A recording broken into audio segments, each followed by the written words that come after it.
I hope you're doing good. Welcome to the channel. Welcome. I haven't been able to come here. It's been very hard to grieve this. Yeah. And I know it's intentional because for a lot of us, he was not just a journalist, he was a friend. He was the kindest person. Most of us, the documentations that we have sent, a lot of us to the ICCJ and the ICC has been his work, right? So we hold most of the evidence that he posted, but it hit really hard on my life and personal life. I felt like most of us felt like we knew him. Most of us. He was a friend. He was, and this is for most of the journalists that we feel connected in a much deeper level. And I feel like spiritually, honestly, on a soul level, it's like we know these truth tellers in a way. It's more than the physical of social media, and that's something that a lot of us who are doing this work understand. I do have a lot of videos, so bear witness, but also make sure that you like, comment, and share, and continue to share any of these videos. As I told you guys before, it is important to continue to help us with the algorithm, but also those content creators that I post here. These are the ones that Father God are asking me to share so that a lot of y'all, with your intuition, not making anybody do anything, you use your discernment. But a lot of us at this point, we need to continue posting this. We need to hold together and leave that legacy for Hossein Shabbat and for all the other journalists. We are 208 journalists in the past 17 months. This is not an accident. This is intentional. It's for us. Obviously, Hossein was targeted. He was in that list that I showed you guys a couple months ago. I think it was in October last year, where they were targeting them. They were calling them Hamas and stuff like that. So yeah, I've been trying to get my pieces together in my heart because it was shattered. And also, it felt intentional. The colonizers want to bring you down, show you that they can bring you down, that they can, it's just a form of tactic. It's supremacy, right? Try to silence you guys, especially if you're speaking the truth, if you're helping those journalists to expose the truth, because most people are complicit and silent. So a lot of us, this hit home, and it was intentional, which is why I'm coming out of my shell comfort zone. But also I did have that moment of grief, and I'm not gonna sugarcoat it to you guys. Grieving is especially this because grieving for Palestine will take probably centuries of just how much evidence, how much massacre and butchering women, children, people with disability, the elderly. And I don't know, I agree with Bisan where she keeps saying that we have normalized this, and that was not the intention of exposing evidence here and exposing the truth. The intention wasn't to normalize. It was for a lot of you to take action, not only just to share and but also nurture the empathy. Like, for a lot of you, your dissonance is kind of, it's really and there is a lot of energy of a lot of your walk with multiple demons and parasite and reptilians, and they can't stand when we expose the truth. And that's my job here, to take away those things from you. And not just me, there's everybody who is a content creator, who has a conscience, who has empathy, who know that we should not normalize genocide. Like, we have literally normalized watching horrendous things online. And it's not that we want to watch those things. It's just that we have to bear witness, because those people need us to validate what they're seeing, which is even more horrific for those who are filming it, who are living in it. And our job is to bear witness and to make it stop, to create any possible way to stop. Now, these taxes, I have other videos to solidify, which also help me to come back here. And I appreciate other content creators who do this. It's like you are an empath because you feel it from other empaths that are like, oh, hey, don't let them. This is what it is. Okay, so I have another video where it shows us that we are actually even though this is horrendous what's happening, and it's like the carnage, it's like even more, the bombing is even more. They're using more technology weapons, more incinerating bodies so that they can't be found. Other tactics is lowering the amount of people that they have killed. If you notice that in the media, a lot of us, we have discernment now, and now we learn. Those who have been here in this channel, you can catch it on news. So this is why. It's the knowledge and the education that you guys acquire.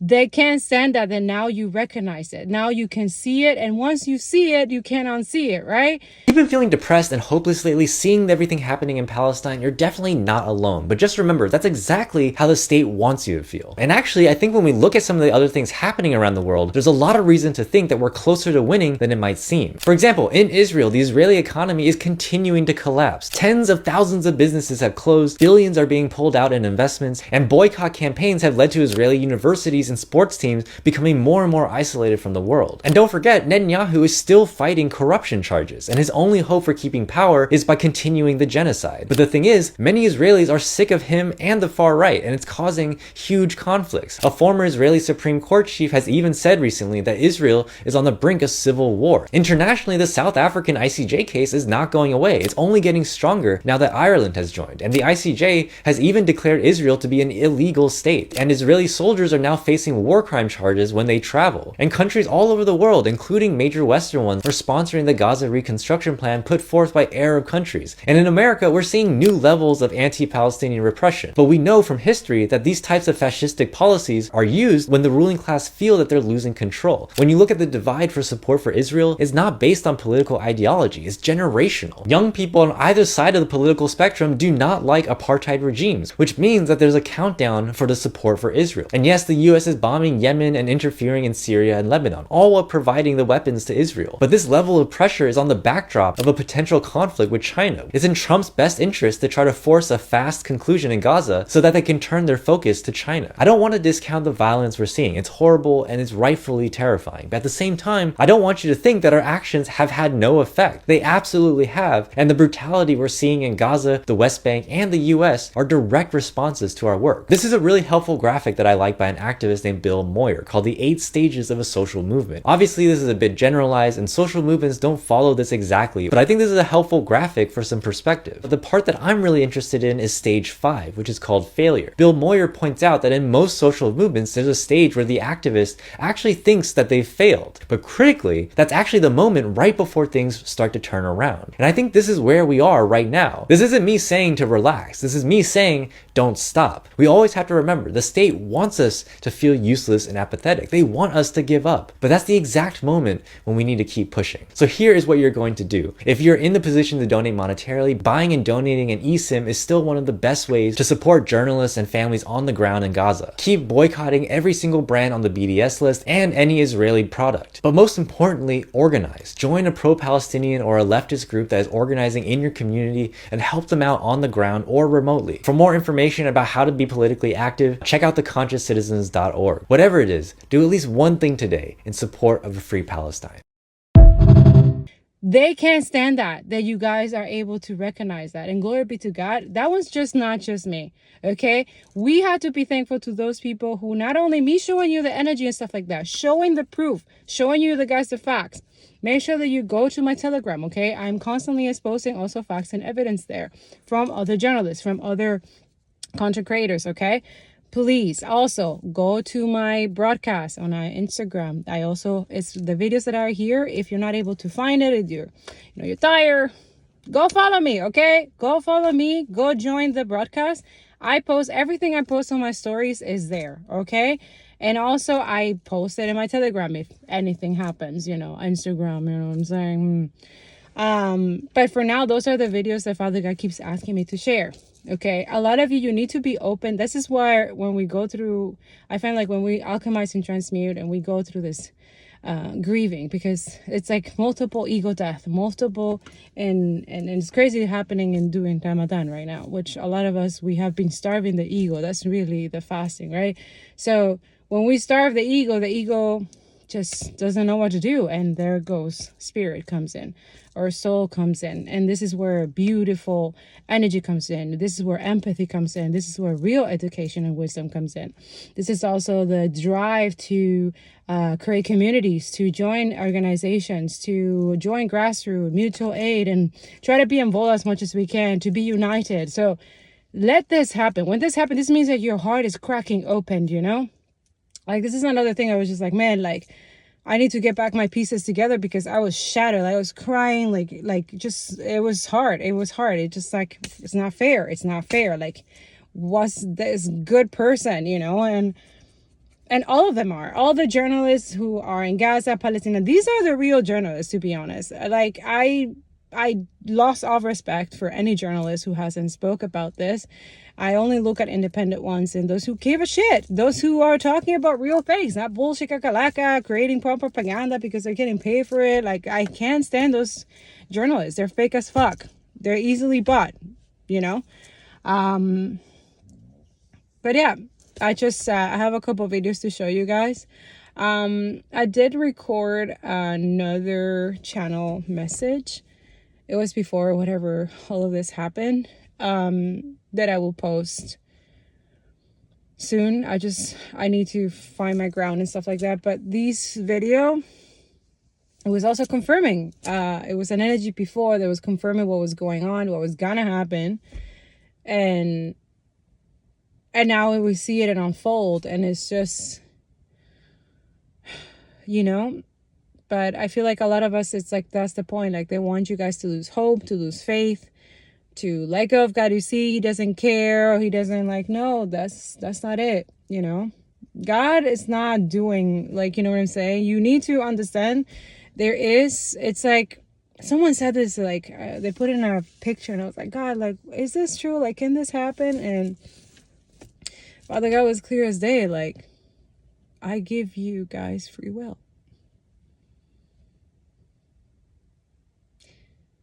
Yeah. So what you do with your free will, it does matter. And it has nothing to do with money, race, nationality. No, it's what you do. It's your actions, your choices. So be mindful and conscious, and use your actions, your free will, wisely, okay? Because it does have consequences. And sometimes it's too late to go back and, like, oh, you know, like, a lot of you have done unregrettable things that you cannot go back to. You cannot, like, I don't know. A lot of people have been so silent and ignorant that at this point it's just performative now. It's just so that you don't look bad, because you don't want to be judged, because everyone will be judged accordingly. Especially if those can continue business as usual and didn't do nothing. Didn't say anything. It was just clout, clicks, likes, distracting the masses, not educating themselves, not educating others. For nothing. What was the point of that? For nothing. Yeah. So it's a lot of grieving, a lot of rage, a lot of anger. And then also, like, completely attuned with the whole trying to change the narrative. And we talk about that in another energy reading. Father God already warned us about this. And then seeing it on media outlets and people talking, in the way that Darvel energy, like reversing, like, you know, blaming those who have been targeted and victims, calling them terrorists. The truth tellers calling them terrorists, having a hit list of journalists, people who speak the truth. And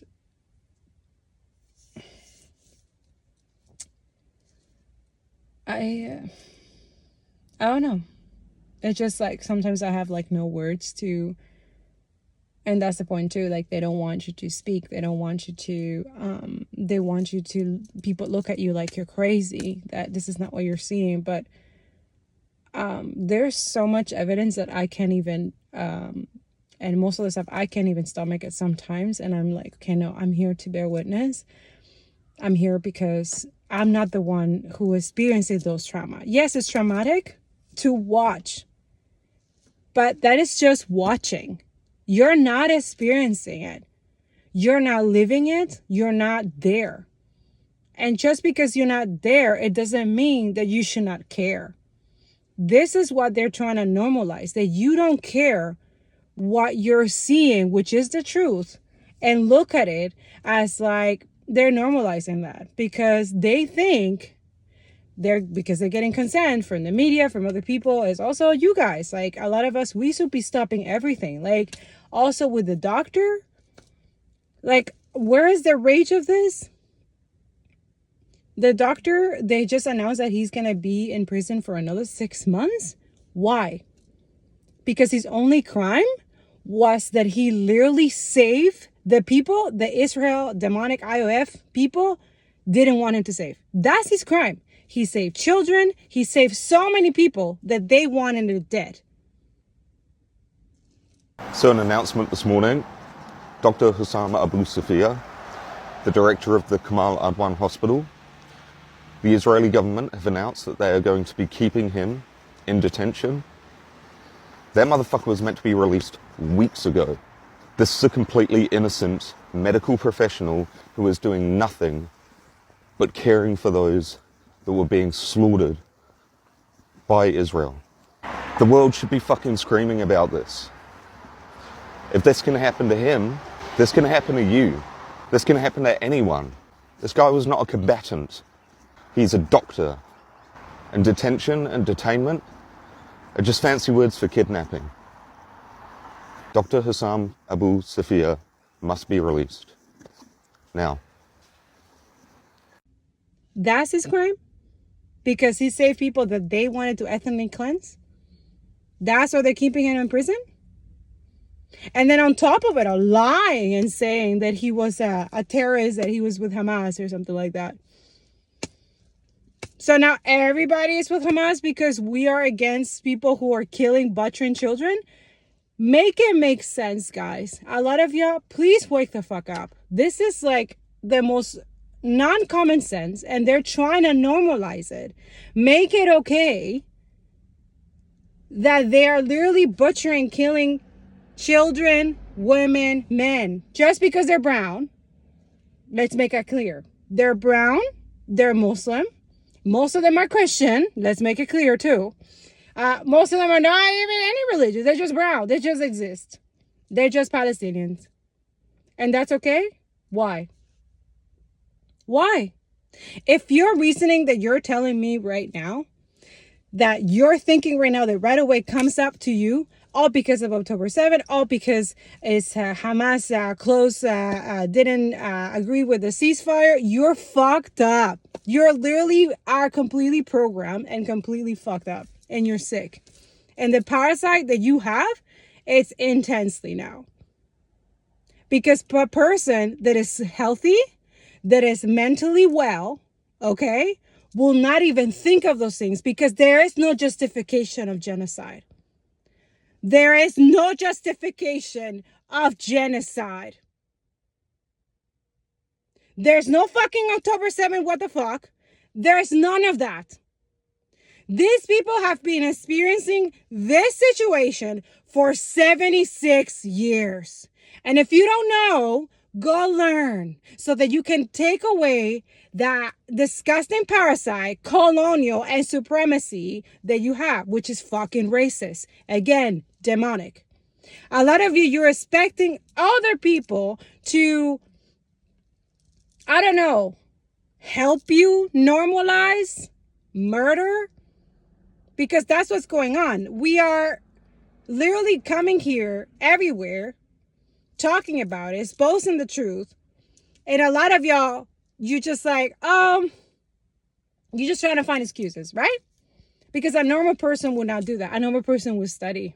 A normal person will educate themselves. A person with a good conscience and an actual healthy mindset and a spiritual, healthy, physical, in every possible way will say, wait a second, what? Will restrict themselves, will reflect, will go into the hermit mode, right? The hermit call. And will say, wait a second. And will see clearly that there is no two-state solution. There is a colonizer, psychotic, lunatic state, okay? Psychopath, right?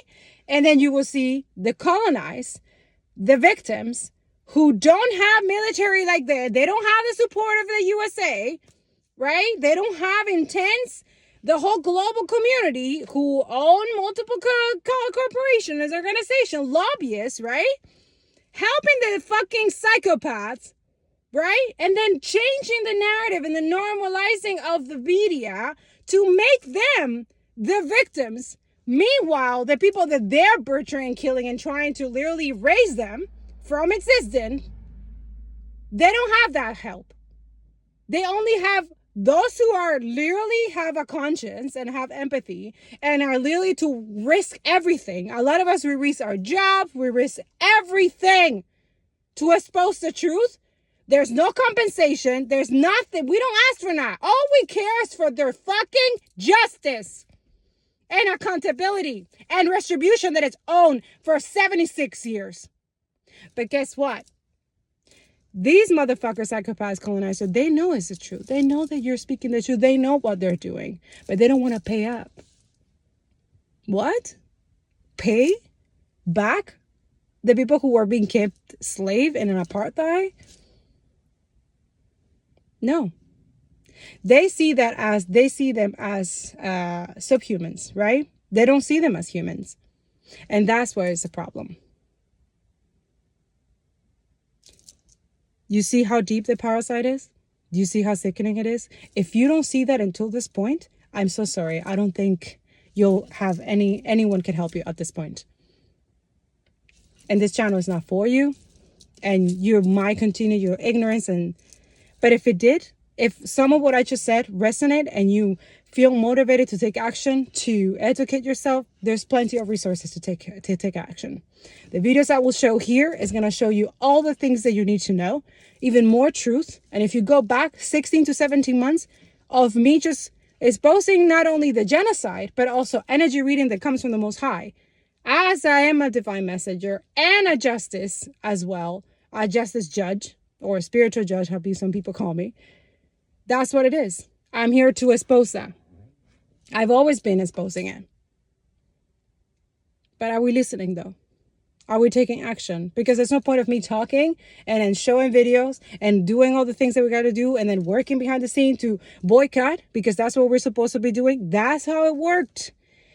In Africa, apartheid, this is how we won, is boycotting. You have to go to the source. Follow the money. This is their biggest fear. Losing money, which they are. This is why the attacks are so heavy. This is why the suppression and the censorship. Thank you so much for liking and commenting and sharing and subscribing. It does help this channel. It helps to continue here exposing and continue to help you guys to wake up. We cannot allow fascism to continue going. Fascism is you think that narcissism and colonization and land theft is demonic and racism? Fascism is even worse. It's literally capitalism decaying. It's decay. It's humanity on decay. It's white supremacy like fucking rotting. Are we okay with that? And not just that, because it only not just affect the human race and the ecosystem or environment or planet. That too. What, you don't think those bombs on a daily basis affects, it's not just the Middle East, it affects everyone. Hello? Are we awake yet? Now, what's going on in the U.S. not only affects the U.S., it affects everybody else too. So we need to, all those things are intersectional. This is how colonial capitalism works. This is why we have to start from the root and clack, clack, clack, clack, clack, clack, clack. You know what I'm saying? But it starts from within us. It starts from our community. It starts for educating ourselves and helping others be educated, okay? This video is going to be long, but thank you so much for watching. Thank you so much for sharing. Thank you so much for looking at the tags of the people. If you don't find them, if there's so many on my broadcast or my Telegram, okay? You can look at their handles. You go into your Instagram or your TikTok, wherever I get those videos. And then you find them. Go put them in your stories. Go put them in your posts if Father God tells you to post them. That's how it works. I've been doing this for 7 years. I started with climate change. It's gonna, sorry, Father God, thank you. It's 9 years now. See, I lost track of time because I haven't stopped. It hasn't stopped. And yes, everybody feels like, oh, she's in every movement. Yeah, you should be. I hope so. I hope you've been in every movement until this point. Advocacy doesn't end until the empire falls. Until everyone and there's no peace. No. I don't know about you, but I'm not okay with the whole hyper normalization shit. I've never been okay with that. Why should you? You okay with that? Then there's something wrong with you, right? You're sick in the head. You're sick in the heart. And that's not good. That means you're not good for society. That means that evil entity that we all trying to like cleanse and get the fuck out, it's still in you. It's just you don't want to recognize it. You don't want to see it. And yes, I do trigger a lot of people's demons. That's my point. And if you're here, then you want to get healed. Now, others of you stay here just to watch me, just to talk shit, just to defamation of character, just to have something to say or make up bullshit and shit laka. Okay. For nothing, because I also, karma, I'm a walking karma, you know? So do what you got to do. But just know that my archangels and angels and my ancestors, they don't have mercy. They're just waiting for my enemies to do what they're going to do. Because they can't wait to get back at you. So you go ahead. Me, I just feel bad for you. I feel bad and they don't care. They don't care that I feel that like, no. This is the descendant of an ancestor that we had to deal in the past. Wait a second. We're going to wait until they get. And they're just here like this waiting. Okay, what are you going to do? What are you going to do? Me? I don't do that. I just let that happen. استنى شوي، شو شعورك وانت هيك مدين عنك اليهود؟ قدم شوي. ولا يثنينا شيئا. الله عليك، الله عليك. مستمر. بالحفظ والصون. هينا بنصور يضربوا. الله معك. يلا حبايبي.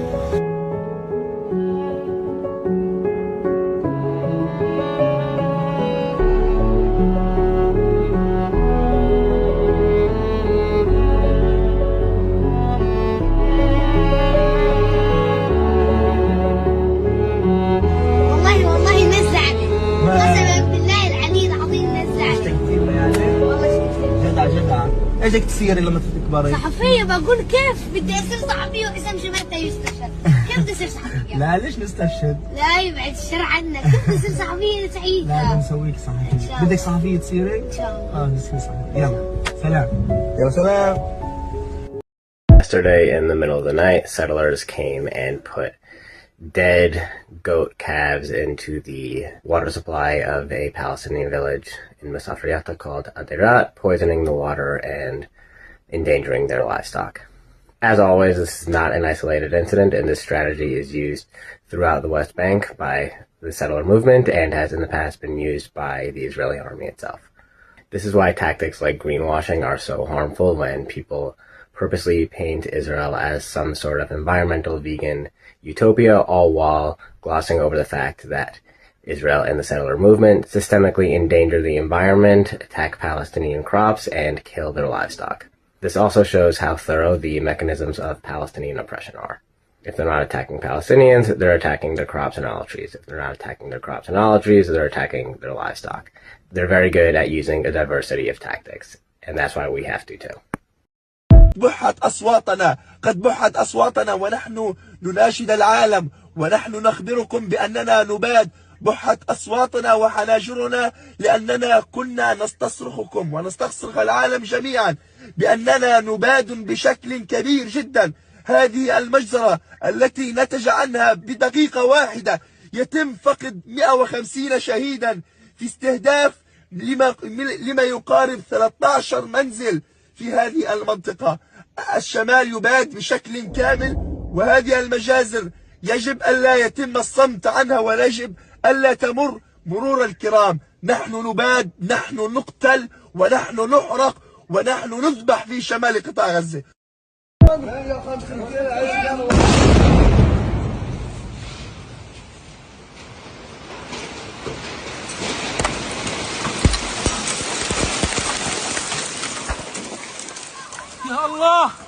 Monday, March 24th, Israel has killed yet another Palestinian journalist in Gaza. This time it was 23-year-old Hussam Shabat, a reporter for Al Jazeera. He was in his car in Beit Lahia when an Israeli airstrike targeted him, killing him instantly. And he knew this was coming. His last words on social media was, "If you're reading this, it means I've been killed," most likely targeted by the Israeli occupation forces. Hussam was killed just an hour after his friend, a fellow journalist, Muhammad Mansour, who was killed in a separate Israeli airstrike that hit his home, killing him alongside his wife and son. This brings the total number of Palestinian journalists killed by Israel to 208 over the past 17 months, which is not collateral damage. It's systematic silencing of anyone exposing Israeli war crimes. In the past week alone, since Israel broke the ceasefire, over 700 Palestinians have been killed. The West continues to reiterate the fact that deliberately targeting and killing a journalist is a war crime, and yet we've reached 208 journalists killed and nothing has changed. Western media outlets continue to pay respect for these journalists, but only seem to care about their life once they're dead. As we all know, the reality is the West simply doesn't care because these aren't white people dying. We haven't forgotten the outrage that the West displayed when the war in Ukraine began. And so today we are reminded that white supremacy is live and well. As always, may Allah have mercy on our shuhada and grant sabr to the families they left behind. I don't even know where to start. Two beloved journalists were targeted in an airstrike, one only being 21 years old. The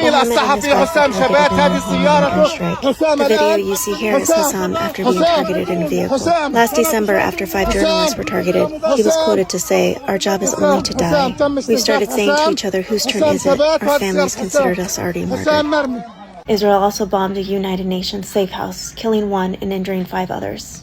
These are international workers, and they are not safe. The UN has now decided to start withdrawing humanitarian staff from the Gaza Strip, all because they don't have support from the UN Security Council, unable to force Israel to continue ceasefire negotiations. Israel had just bombed a surgical unit at Nasser Hospital, conveniently after 2 of its doctors just completed an interview with CNN.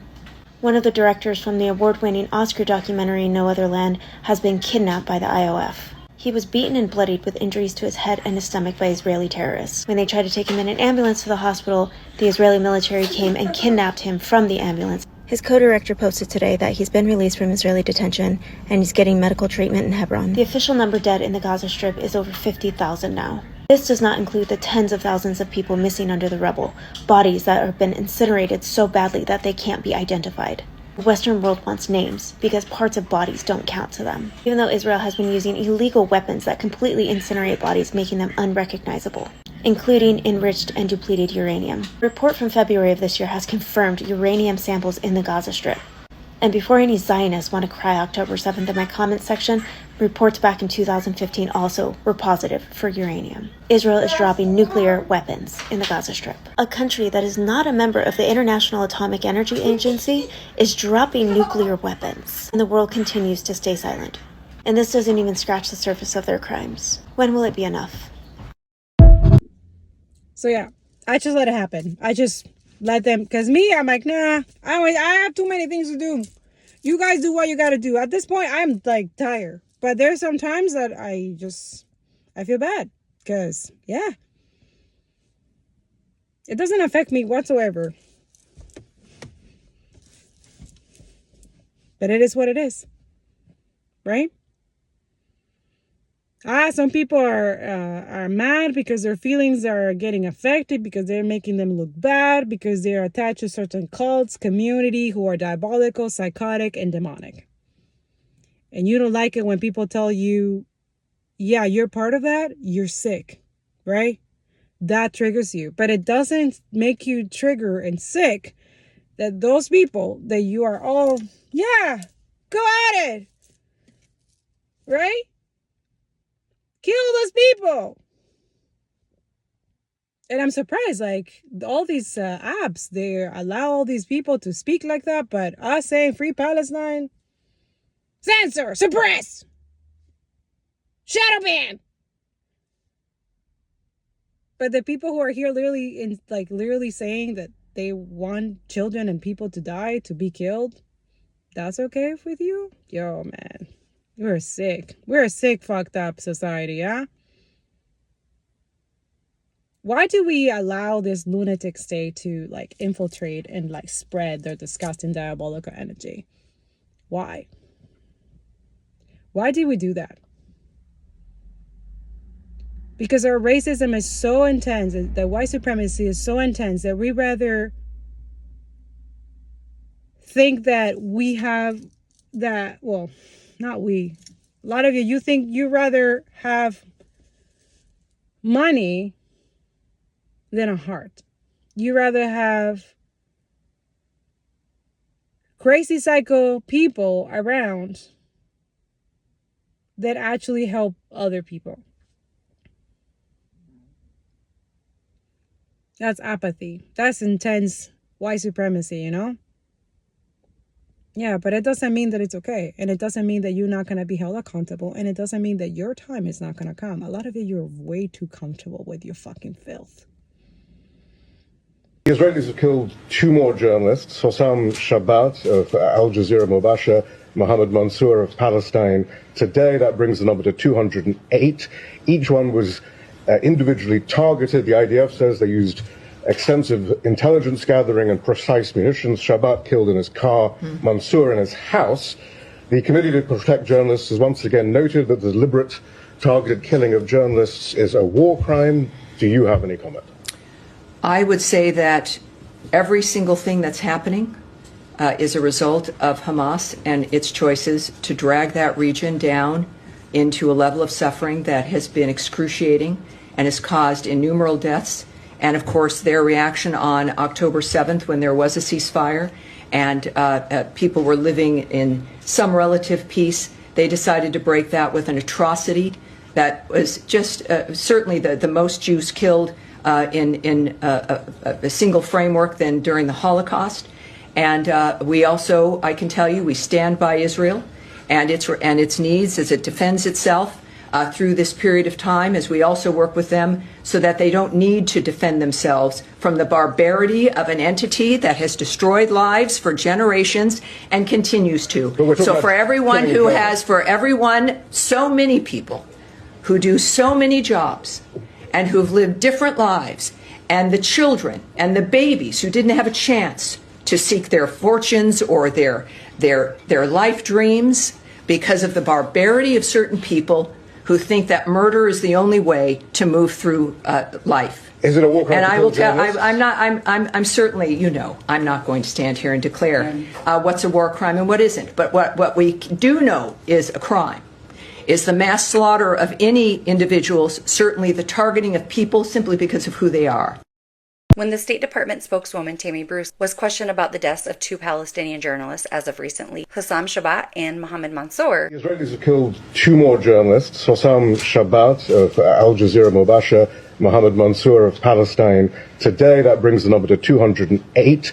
Each one was individually targeted. The IDF says they used extensive intelligence gathering and precise munitions. Shabbat killed in his car, Mansour in his house. The Committee to Protect Journalists has once again noted that the deliberate targeted killing of journalists is a war crime. Do you have any comment? I would say that every single thing that's happening is a result of Hamas and its choices to drag that region down into a level of suffering that has been excruciating and has caused innumerable deaths. And, of course, their reaction on October 7th when there was a ceasefire and people were living in some relative peace, they decided to break that with an atrocity. She blamed, you guessed it, Hamas. But Tammy Bruce, is Hamas also to blame for the 20 other journalists that have been murdered by the IDF in the past 22 years? Just to list a few, the first one being Hamid Shihab, 30 years old, driving a clearly marked vehicle for press, working for the press agency Media 24. How was he killed? In a targeted Israeli airstrike in July of 2014. Findings that were posted online in September 2014 concluded that, quote, intelligence information and direct evidence indicated the car was being used to transport weaponry, end quote. It also added that the IDF forces did not see the TV markings on the car, while also claiming that the TV symbol was being used to hide the vehicle's purported military use. Next up, James Miller, a freelance British cameraman and film director. On May 2nd of 2003, Miller was in Rafah filming for an HBO documentary. He was one of a 4-person crew who were wearing clearly marked jackets and helmets. Long story short, they were fired upon, even after waving a white flag and also putting a light on it and yelling that they were British journalists. An Israeli spokesperson was quoted as saying that the troops in that area returned fire after being fired on by rocket-propelled grenades. Later, the army said that Miller was struck by a bullet from behind, claiming that he might have been hit by Palestinian fire. But there was an independent investigation that was sponsored by Miller's colleagues, family, and friends that was conducted by a British security consultant, and the security company concluded that the IDF consciously and deliberately targeted Miller. March 13, 2002, Raffaele Ciriello, an Italian freelance photographer, killed by Israeli gunfire in the West Bank city of Ramallah. September 22 of 2002, Issam Tilawi. He was a Palestinian journalist and a program host for the official Palestinian Authority radio station, Voice of Palestine, shot in the head by Israeli gunfire by a sniper. The one thing that these cases all have in common, no one was ever held accountable. There was no justice. Of course, there were some investigations open, but these soldiers were always cleared. The IOF's deliberate targeting of journalists who are exposing the truth is that deliberate. And I think that's what God has actually made sure that it is. That we are able to witness and see how comfortable a lot of you are okay with evil. And we should act accordingly when we see that that is a fucking red flag, right? That is a boundary when someone says, I'm a Zionist. Fuck no. Fuck no. Oh, I used to be in the IOF. Excuse me, what?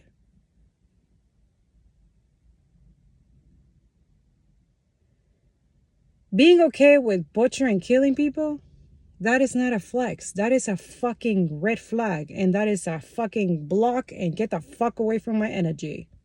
Cut off. Right? A lot of you don't have options, right? A lot of you have people that you have to deal with. Those kind of people. There's boundaries. There's things that you can do to keep your distance. Okay? Stop making excuses. I don't know. I'm not anybody's God. I'm just here delivering a message because I'm a divine messenger and that's what I'm here for. And also I've been shifting massively. And I know these entities, they don't like it. These reptilians, these fucking psychos who are getting broke every single day.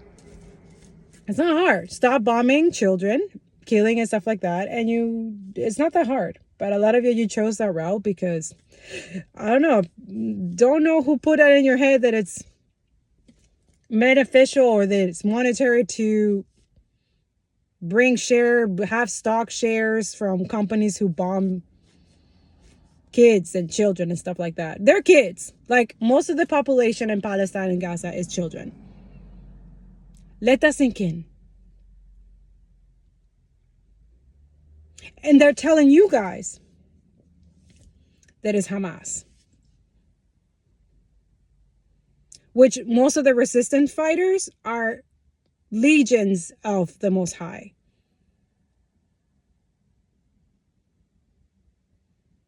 Who only act when God said so. Because we need to. I don't understand about you, but this quote here, this is clear as day as it can possibly be. And a lot of you, if this message right here doesn't make you understand deeper the Bible, the Quran, the Torah, you never read these books. And a lot of you only use these books as a form of oppression, as a form to get some type of monetization, some type of acceptance from a cult or organization. But you haven't read these books. Because these books are the tools also to deal with what we're dealing right now in a spiritual level. And only scratches the surface. It does not scratch everything. These books are not everything. They're not the law. Which, by the way, the spiritual law is the first law before the physical laws, which also have to be changed, which they will, because they already changed in the spiritual realm. Just we have people here in power who don't want those, they know they already changed. What do you think? These people in power because they don't have real power? Without us, they're not powerful at all, which is why that's why we need to boycott. This is why we have to have a massive blackout, massive no work, no nothing, no buying, cut up fucking banks, take over all our money, like serious, drastic action. Serious one. And it has to be prolonged until they stop bombing. Until they stop killing also people, children in Congo as well. And Sudan, what's happening in Sudan. I also have, if you check out my Telegram, I also have some report of Sudan as well. Not that much, but we also have content creators. I have content creators from Sudan as well. Look at my following list on my Instagram or my TikTok. People who want to learn, who don't want to be apathetic and be on the wrong side of history and God, wrong side of God first, because history just comes right after. God is always first. Let me just say this. I wouldn't be here if it wasn't God first, okay? Glory be to God. I didn't ask for this. None of us asked for this.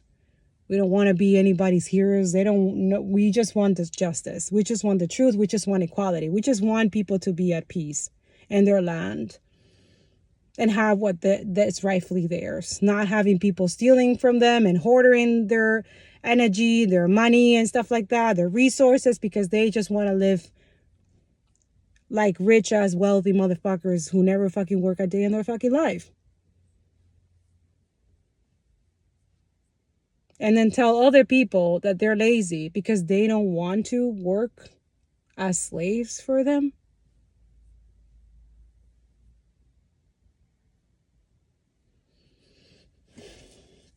We have to make sure that history does not repeat itself. That's the lesson of this century. In this lifetime, we have to make sure of that. That's how we win. United together as a human race, we have to make sure that history does not repeat itself. And how do we do that? By eradicating white supremacy, colonial entities, the parasitic energy of billionaires and oligarchs. They know this. They know that this is our destiny. This is why they're trying to destiny swap. Fucking losers. Yeah, they're afraid of the truth tellers and people who are the real chosen. Yeah.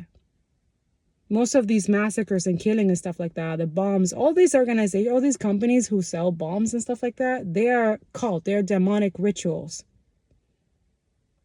Learn to understand. It's much spiritual than you actually think. And they don't want you to understand that, how spiritual this is. But they are of the dark side of spirituality.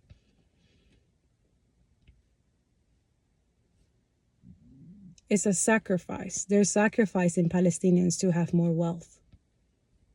That's what colonization is sacrificing those who are anointed, who have more power than them. But their job is to make those who have more, make them feel less. Take away their rights, take away their land, steal from them, belittle them, abuse them. Right? So they don't feel, so they don't have the energy to defend themselves. So they don't feel like they can, and then they become submissive and then they give in. Like we're seeing that right now with Palestinians. I don't even know what to call them anymore, honestly, because this is bought. Again, this is bought, right? They're literally threatening, blackmailing energy, where they're asking them to protest against their own people. And Father God confirmed that is the truth. Go see Mo. I'm going to post a video here about that. Hi, everyone. I need you to listen to every word and spread this as quickly as you can because a very important life depends on it. I don't know if you remember, but I posted this back in October of last year, where the terrorist Israeli occupation farces put these journalists on a hit list to kill. Do you recognize these journalists? Yup, there's Hussam Shabat, assassinated by Israel just yesterday. Please stay with me, because you'll need to hear the end of this to save someone we love. Now, you all saw those protests Western media were salivating and foaming at the mouth to call anti-Hamas protests, right? And at this point, I think you're all smart enough to see through all of this bullshit. But if not, I'll break it down for you real quick. If you and your family are among a population that has been bombed and systematically starved every single minute of every single day of every single month for 1 year and 5 months and 19 days and counting, where not one single ceasefire was adhered to by a terrorist entity that has been occupying you for over 7 decades, with reinforcement help by the traitorous cowards called the Palestinian Authority, and now hellfire is raining on you and your family more indiscriminately than ever before, with no end in sight, and the whole world is failing you. If this terrorist entity bribed you with the humanitarian and medical aid they have been purposely blocking to starve and kill you and your family off, simply to hold a sign and chant, "Out with Hamas," what would you do?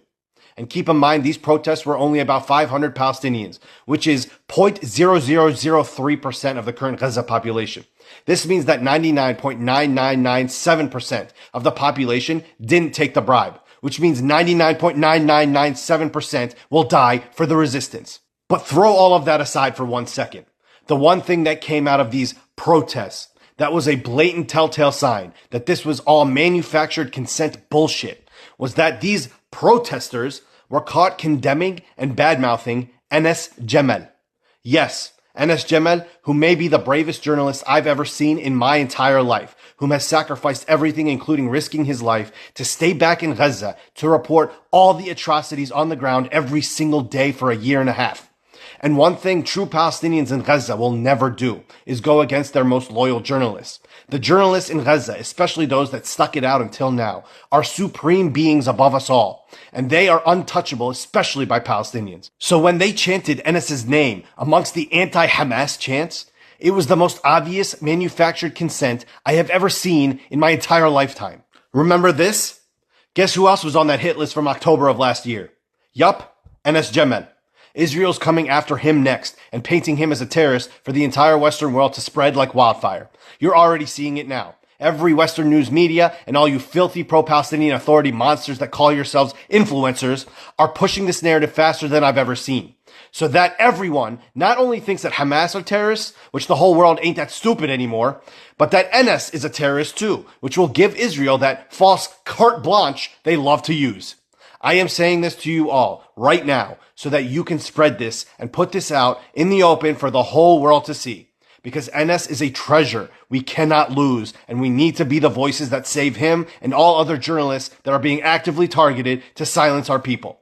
Raise your voice, save Enes, right now.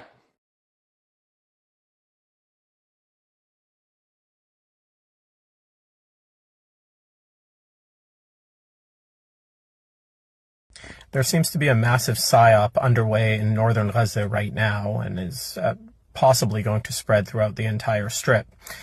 Earlier today, protests erupted in northern Gaza, and these protests consisted of somewhere between 500 to 1,000 people, depending on the narratives that you take. And the protests appear to be outward expressions of anger, naturally resulting from the intolerable situation in Gaza that we see. Anger toward the campaign of starvation, anger toward the lack of supplies, anger toward the Israeli genocidal war machine, anger toward Hamas, anger toward Mahmoud Abbas, anger toward everything. But right after these protests erupted, something interesting started happening. And what we saw is that accounts that we know, social media accounts that we know, are affiliated with either Washington think tanks or that are affiliated with the Palestinian Authority, in other words, collaborator accounts, started carrying the story of this psyop with breakneck speed. So suddenly, these accounts were just messaging post after post after post relating to these stories to make the protests seem bigger than they actually are. Now, all of that is actually kind of predictable. I mean, there's nothing really that novel or new there. What is novel is that these accounts are trying to portray the protests as having directed their anger specifically at Enes, the Al Jazeera journalist who has been risking his life for 17 months to report on the ongoing genocide. And at that point, it should be perfectly clear to everyone what is at play here. It is an attempt to manufacture consent for the assassination of one of the remaining living journalists in Gaza. Just a few days ago, Hussam, one of the other Al Jazeera journalists, was assassinated in an airstrike. And most of you have probably already heard about this. We already know that the family of Wael Dahdouh and Dahdouh himself was the target of numerous assassination attempts, and his family were targeted, and several members of his family were martyred throughout this genocide. Do not allow for the Israeli war machine to manipulate you into thinking that the people of Gaza have turned against the few voices who have risked their lives to capture the images and the stories that have haunted us through our social media feeds for the last 17 months. The protests you're seeing in Gaza right now, the protests that suddenly every Western media outlet cares to report on, are coming from a group of people that have been enduring endless bombing, forced starvation, siege, and genocide for the last 17 months. Families who have lost everything. Children holding signs that say, "We refuse to die." People standing in rubble with nowhere left to go. Israel, Zionists, and Western media are already using it as propaganda, trying to twist this into some narrative that Palestinians are to blame for their own suffering. They want you to believe that Hamas is the reason why Gaza is starving. They want you to believe that Hamas is the problem, and not the very state that has been carpet bombing civilians, blocking aid, and killing hostages. Gaza has been under Israeli control for decades, even after the so-called withdrawal in 2005. Since 2007, it's been under total blockade, turned into an open-air prison where over 2 million people are denied basic rights. This context matters because without it, they'll keep blaming resistance for the violence Israel created, for the military occupation and apartheid that they have created since 1948. Do not fall for this psyop. This is classic colonial strategy. Sow division, create infighting, and turn people against resistance, and justify mass murder as liberation. You can criticize Hamas all you want and still understand this. Israel is the one that has created the conditions in Gaza. Israel is the occupier, and Israel is the one committing genocide. The Palestinians protesting in the streets are not praising Israel. They want to fucking live. They don't want any more bombs being dropped on them. They are demanding food, clean drinking water, medicine, basic life, to have a fucking future again. Do not let Zionists manipulate this moment. Do not let them hijack the grief and desperation of a starving people to justify even more violence. Stay grounded, stay informed, and stay on the side of liberation. But they are doing that. They're paying Palestinians, promising them that they're not going to kill their families, that they're not going to bomb their, that they're going to be safe, that they're going to be protected and stuff like that. And they give in. Right? There are not that many of them. It's just money is not much worth than your actual integrity, your actual people and your land and God. So they betray God. Okay? Yeah. But also, they're not only betraying the Palestinians, but they're also betraying their cause. They're saying, this is another thing, they're literally giving consent to go target this journalist, is one of the last ones from the hit list from Israel, right?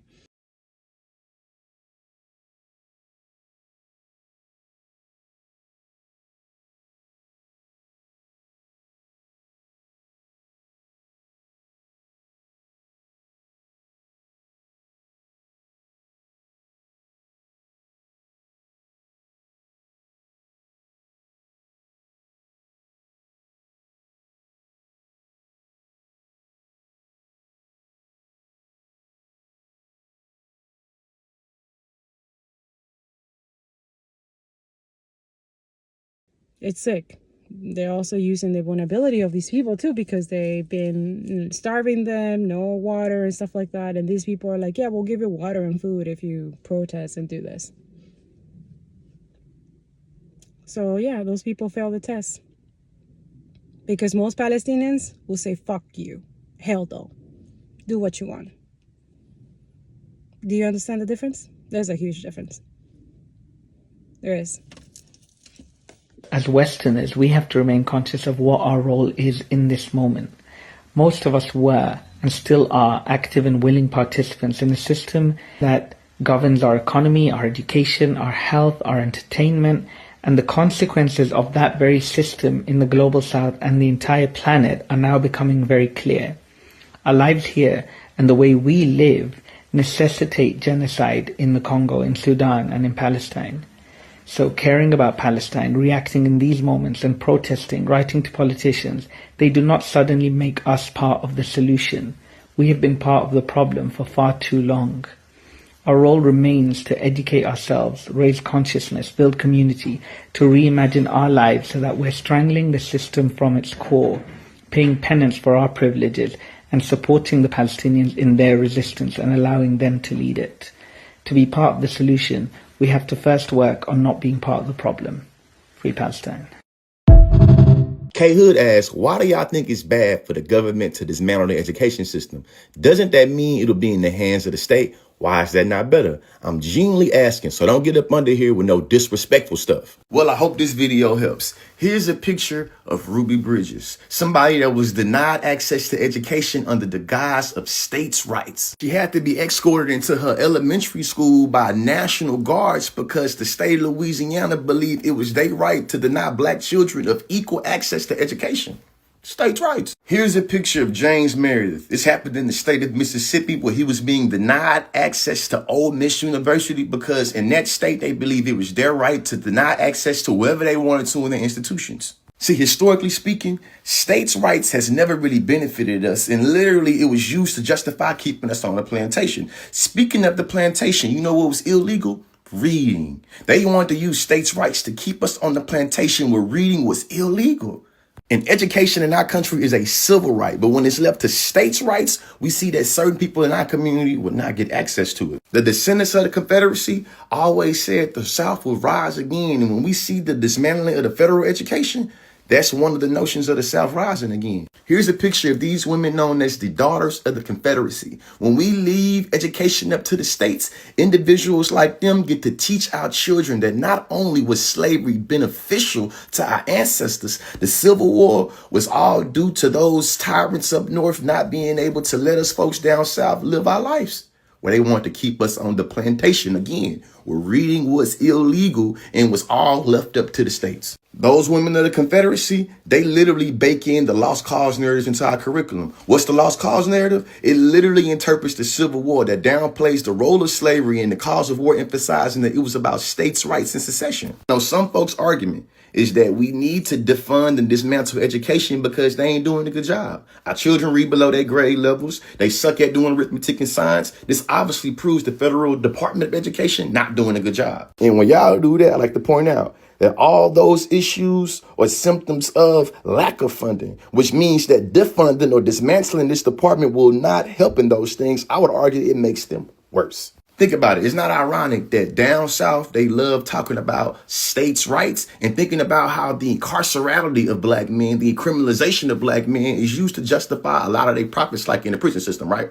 Here's what we think about Head Start. That's something that's given to us by the Department of Education. Here's what it says. Compared to siblings who did not attend, Head Start graduates demonstrated improved educational attainment, adult health status, and wages, and decreased grade repetition and incarceration rates for black males. When we leave education up to the states and we see that things like Head Start decrease incarceration, they're going to make it where you want to be a property of the state, which means we have to have a decrease in funding of education. We see that the Head Start stats show that. This current administration wants to privatize education, leaving it up for the corporations and making it where our children that's in inner cities throughout this country, especially down south, is left out to fend for themselves.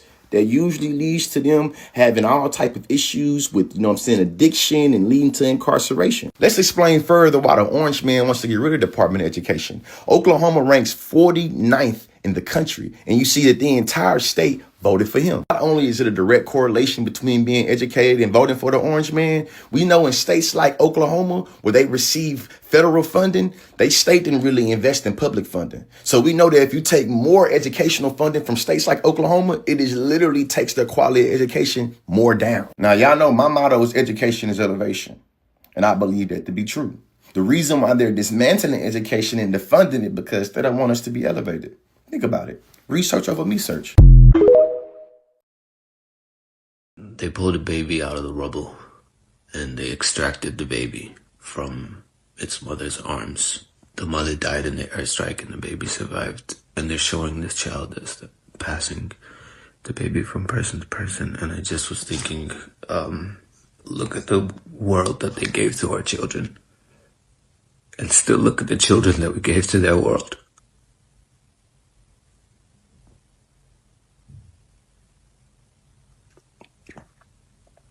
Get activated, man. I know that a lot of you marched today. Thank you. Sincerely, thank you. But we're in a situation where we're doing the job of states. We're doing the job of international organizations. Literally. There was nothing. The prices have increased so much. And there was nothing. And there are people who are working so hard to just keep people hanging in there. We have people in the north. We have people in the south just trying to feed people, get water to people. We're trying to get 1,000 hot meals every day and 20,000 liters of water. It's a big deal. A few months back, I ran a campaign for I don't even remember, tents or something. And we did like 80K in 3 days. I don't understand why we're not able to hit 60K.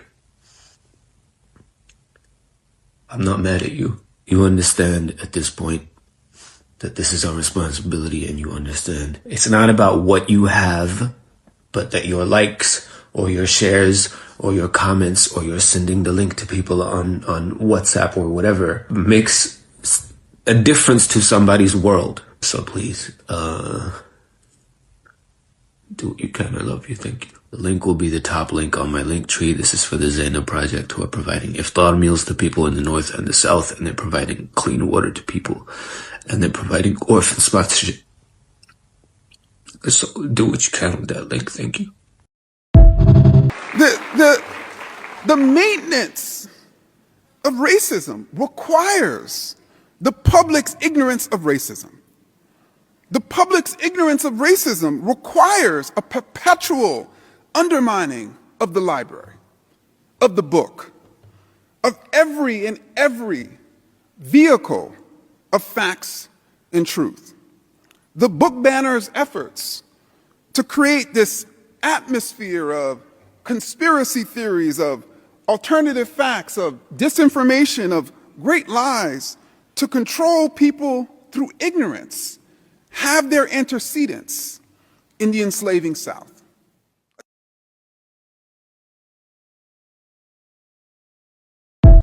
Well, I'll tell you one thing, this book, which I posted about yesterday, has certainly ruffled some feathers, because I have never seen so many Ziobots. I have never seen, apart from one or two posts that, from last year, this particular post about this particular book has certainly done something. And it's not the only book about Palestine. What is it about talking about this book? Because, everyone's talking about this one. And this one was written in 1969, I think, or 68. This is actually written by a Jewish person in sympathy with the Palestinians. And do you know what? In answer to this question, what I will say, looking at the commentary from that post yesterday, and that there's one thing that does scare them. There's one thing that does scare them, and that's knowledge. It's knowledge. They don't want white people figuring it out. Because if you think about it, throughout the ages, we've always had colonization. We've always had, thinking simply, a tribe coming and taking over another tribe and taking their land and taking their resources and taking their stuff and taking their women and killing their children. It's happened since time immemorial. And as we see with the American establishment, when they headed to the Americas, the white, us, British, when we found those lands, we just called the black and brown people savages and then slaughtered them as we felt fit. In fact, we did that around the entire world. But What we didn't realise in 2025 is that that's still happening. But the same old script isn't working anymore, because they might be calling black and brown people savages and using this as an excuse to kill as many people as they damn well like. What they hadn't reckoned on was that white people in their millions around the world would rise up and wake up to the fact that this and other books like them are available for us, and we're reading them and we're learning, because no other time in history have the white colonizers, the aggressors, the oppressors, the occupiers had to face their own civilizations and answer to their own civilizations.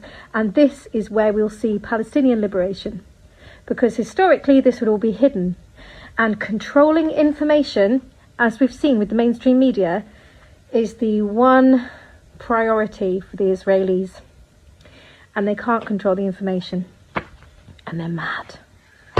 Keep going and free Palestine. How did we as Americans get to this point where we hear bombing of a cancer hospital and think, yeah, self-defense? There are 13,000 cancer patients that are now permanently without any sort of medical treatment, without the ability to travel to seek medical treatment. And their ability to access those resources has no estimated timeline. And the Israelis are attempting to justify this by saying that the hospital wasn't being used for over a year. And I mean, no shit, this is the area where the Netzarim corridor was built in order to prevent Palestinians from moving north and south. And the other thing I found was the Israeli army was using that hospital specifically as a military base, reported by their own country March 17th, 2024. The IOF blew up a hospital that was technically an Israeli command center.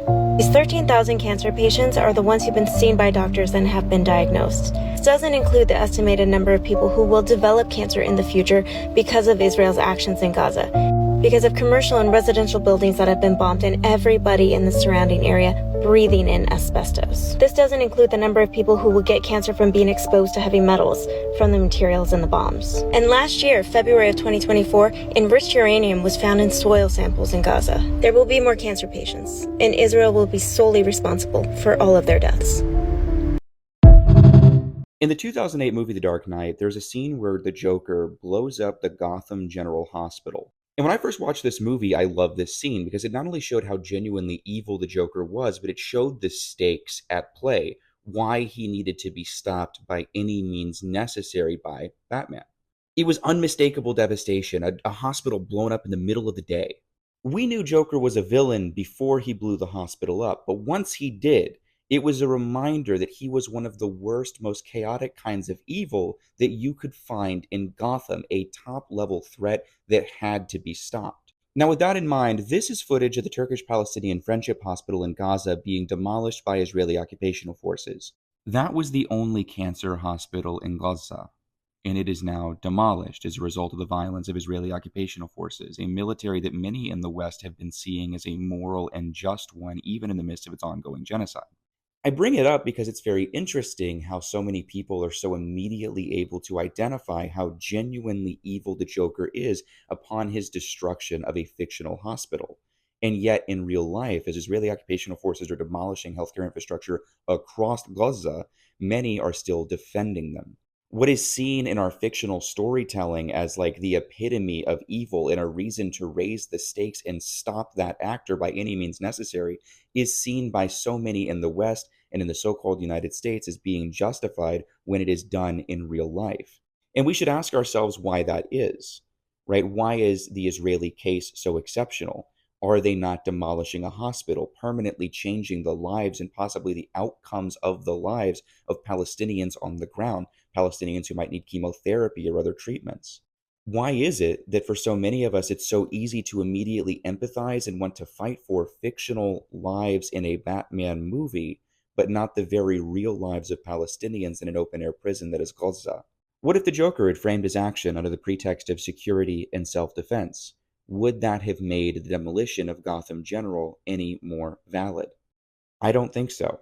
And we can all look at this and say that there's no justification for this sort of violence. So what makes this any different? Something worth thinking about, I think. But yeah, as always, free Palestine, salamu alaikum, and have a great day. This little pavilion behind me is a method of ethnic cleansing. It sounds crazy, and it is crazy.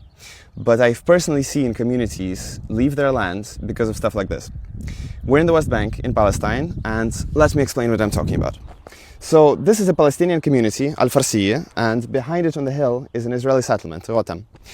And the settlers regularly harass the Palestinian community. Sometimes they just invade, sometimes they do violent attacks, but sometimes they just construct new stuff, like this pavilion. For instance, there is a bench there with an Israeli flag, and it was constructed a few months ago. And a month ago they constructed this pavilion, which sits on a hill that splits the two halves of the Palestinian community. And then they will bring something else, and then they will build another pavilion, and then they will move a couple of settlers to live here permanently, and then they will harass the community, and their attacks will escalate, and they become more and more violent, with support of the Israeli army and the Israeli police, and then this community is going to be forced to leave. And this is not just a process that is happening. For instance, in the Jordan Valley, where we are now, this process is almost complete. This is one of the last Palestinian communities still standing here, and it is under imminent threat. I think if we're truly going to break the spell that the oligarchs have us living under, we have to do away once and for all with the great man theory of history, meaning that it's individual people that move us forward, and it's their vision and their brilliance that turns the wheels of history. All the people throughout history have stepped in because of a confluence of circumstances. Famines happen, wars happen, and people seize the moment. And it's the same with these tech oligarchs.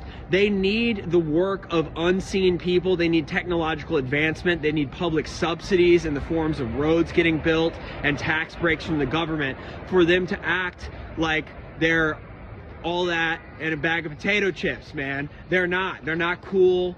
They're not interesting, and they dominate our lives. Jeff Bezos has government contracts. Elon Musk has government contracts. Mark Zuckerberg stole his idea for his company. Steve Jobs was just effective at marketing, right?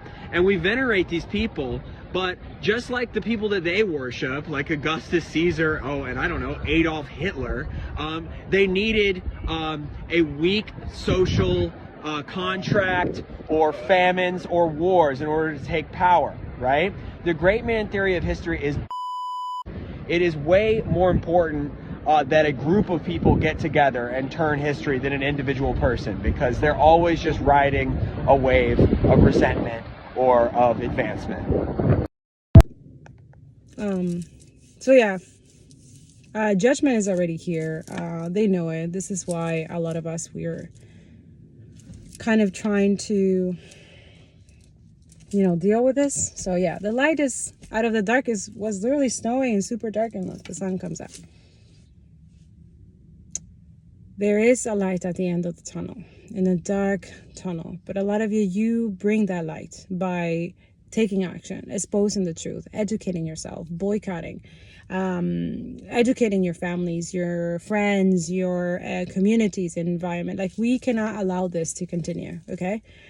Also, when you educate others as well, when you advocate for others, it's like it builds up like a shield. Okay, you're not only your vibration becomes so high, and by the way, colonizers and all you guys, they don't want you to know this. Just like they didn't want you to know about that secret chat that is exposed and is everywhere. By the way, that was Archangel Metatron who made sure of that. So if you don't know Archangel Metatron, he is the keeper of records. He's the one who opens the Akashic records, right? For those who have the ability and the gift to do so, okay? So a lot of y'all, you have the Akashic records ability because you have sending the truth and clarity and justice. And also a lot of you, this is why when the truth is revealed to you, you cannot help yourself to expose it and do it in a specific way. And a lot of you think is like, oh, you're so creative at it, right? So a lot of Palestinians have the access to Archangel Metatron energy and Archangel Michael as well. And this is why they're able to have a lot of access that most people don't have, okay? So it's not, God has multiple ways of how to do this. So yeah, so that chat, it was interesting. And that guy was tested too. And he literally took himself out of the chat. The incompetence, but everything is exposed for that reason, okay? It was Archangel Metatron who made sure that chat was exposed. For all of y'all, And if a lot of you're still like, you don't believe it, you're like, wait, what? That's probably propaganda and blah, blah, blah. Oh, that's so sad. That was a spiritual burp. Confirmation. Yeah, a lot of you're not really paying attention. You're not really uncomfortable of what's going on. And right now, there's a lot of miracles like this that Father God is going to start doing. Especially, they're going to fight within each other. They're going to expose themselves and be against each other. So a lot of you're going to watch those things, but it doesn't mean that you stay in a quiet, comfortable way. Okay, you need to help those people who are being unjustly, legally were deported, right? There's a lot going on in the U.S., okay? There is an agenda, very disgusting, that a secret way of, in the past, kind of concentration camps, but it's happening in Guantanamo Bay and ICE concentration camps, right? We need to be aware of this, that this has happened before. And the point is that this is why we have to educate ourselves, and we have to understand, you guys did elect a Nazi fascist, and like literally he's learning, it's like a literally Nazi Hitler book, okay? All the same things are happening at the same time. They are not very creative, okay? They're just copy pasting whatever was done in the past and see how that worked. But they didn't get the lesson that they lost, right? Nazi fucking lost, fascism fucking died. So a lot of you, this is dying already because of you, because you are learning and you are aware, because you are taking different directions, because you're choosing differently, because the choices that they want you to choose to make you guys think a different way. They're literally trying to control minds right now. It's fucked up. And trying to make you guys think a different way to support them so that they can continue doing what they're doing, which is evil as fuck. Don't let them get away with this. Okay? This is why it's important to decolonize. This is why I've been trying to tell the spiritual community, well, now I know it's fake as fuck. Especially those who are like afraid or scared of like, oh, my YouTube, oh, I have all my followers, I got all my subscribers, I don't want to lose views and blah, blah, blah. Dude, you already lost your humanity. That's even worse than likes and people. Like, all this shit, it's an illusion. You already lost your humanity. If you lose that, you lost everything. I don't know about y'all, but if you lose your humanity, your empathy, your integrity, your link to source, and you've been faking it the whole time, you already lost everything. Money cannot replace that shit. I'm telling you guys, money cannot replace those things. Those values and morals and love. I don't care what anybody has to say. I don't know how many times you fucking fuck it, you drink it, you numb it, you drug it. It will never give you back that humanity. Remember I said this. Okay? Danon had penned an opinion piece in the Wall Street Journal urging countries around the world to take Palestinian refugees from Gaza. And he called it voluntary migration. Now, many people were highly critical of the article, with some comparing it to a call for ethnic cleansing. In fact, the Notbar Resettlement Conference was held just a couple months after Danon's op-ed came out, and the messianic, marauding, maniacal members of the Knesset who were there expressed the same sentiments as Danon did in his Wall Street Journal op-ed. Watch this exchange between Bel Donati and Dingy Danon. If you read my article, I spoke about voluntary immigration. I read that article. I did read that article, and I've just quoted from it. Let me remind you that you spoke about ethnic cleansing. I spoke about voluntary immigration. And I think anyone in the world who voluntarily wants to move to another country should be eligible to do that. Yes, the sort of voluntary relocation of many Jewish people during the Holocaust, I imagine. It is not voluntary relocation. Shame on you for that comparison. Let us please, That's a shameful anti-Semitic equation. Let us. Ethnic cleansing versus voluntary migration. If you're being starved and slaughtered, how voluntary is migration? If your choice is death or displacement, how voluntary is that migration? So in 1938, the Nazis created an office for Jewish immigration. They called it voluntary migration. And it was under the leadership of General Adolf Eichmann. The same general in office that collected information about the Jews that led to the Holocaust of the Jews in Europe. 2 days ago, the Israeli government announced the creation of an office/center for Palestinian immigration under the leadership of General Ofer Winter, and it's the same general that gave the order to carry out the Rafah massacre in 2014. The Israeli government claims it's a voluntary migration, but we all know how it started in Germany, and we all know how it can end in Palestine. History doesn't repeat itself exactly. It rhymes, and we have heard this rhyme before. Are we going to let it happen again? So, are you anti-Zionist now? Yes, through the SEED framework, which prioritizes truth, universal human rights, and human agency over state legitimacy, Zionism as a political ideology cannot be justified. Zionism in practice has resulted in the systematic displacement, oppression, and denial of basic rights to Palestinians, which directly contradicts the principles of universal human rights. This conclusion isn't based on an opinion or bias. It's the logical outcome of applying a framework that prioritizes truth over power structures. Any ideology or system that requires the suppression of an entire people's basic rights to sustain itself is illegitimate by the standards of human rights and global stability. That doesn't mean opposing Jewish people or their right to safety. It means rejecting a political project that sustains itself through oppression. The SEED framework led me to this conclusion, not emotional reasoning, but pure logic. Yeah, I think I am anti-Zionist now too. That makes sense. When you apply a framework that prioritizes truth, universal human rights, and human agency over state legitimacy, you inevitably reach the conclusion that Zionism as a political project is fundamentally unjustifiable. It's not about bias, emotion, or taking sides. It's about, what is objectively true when examined through a framework that values human rights over power structures. You didn't start out trying to become anti-Zionist, just like I didn't. You were searching for the truth, and the framework made the truth unavoidable.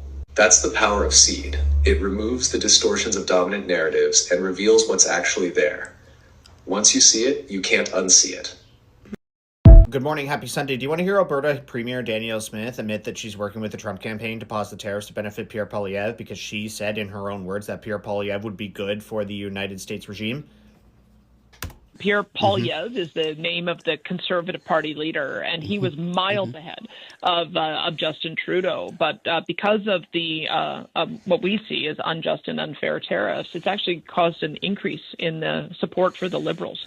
And so that's what I fear, is that the longer this dispute goes on, politicians posture, and it seems to be benefiting the Liberals right now. So I would hope that we could put things on pause. This is what I've told administration officials. Let's just put things on pause so we can get through an election. Let's have the best person at the table make the argument for how they would deal with it. And I think that's Pierre Poilievre. And I do agree with you that if we do have Pierre as our prime minister, then I think that there's a number of things that we could do together. Pierre believes in development. He believes in low-cost energy. He believes that we need to have low taxes. Doesn't believe in any of the woke stuff that we've seen taking over our politics for the last 5 years. So I would think that there's probably still always going to be areas that are skirmishes or disputes about particular industries when it comes to the border. But I would say on balance, the perspective that Pierre would bring would be very much in sync with, I think, where the new direction in America.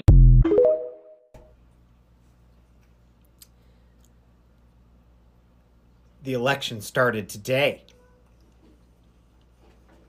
Cool. We have a premier of this country, Alberta specifically, Danielle Smith, actively saying that she's working with the Trump campaign or Trump regime to benefit Pierre Poilievre, to try to get Pierre Poilievre elected because she thinks that would be beneficial for the Trump campaign and the Trump regime.